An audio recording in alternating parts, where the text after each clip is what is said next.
அன்னைக்கு உனக்கு ஆக்சிடென்ட் ஆயிடுச்சுன்னு தெரியும், உயிரே போயிருச்சு. இதனால உனக்கு என் ஞாபகமே வரல மாமா.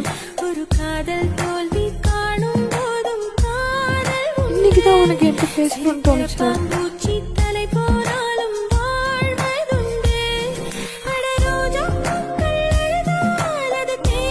நீங்க யாரு?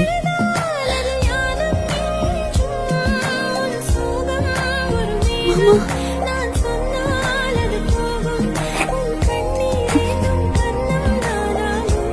உங்க பேரு ஹரிணி தானே?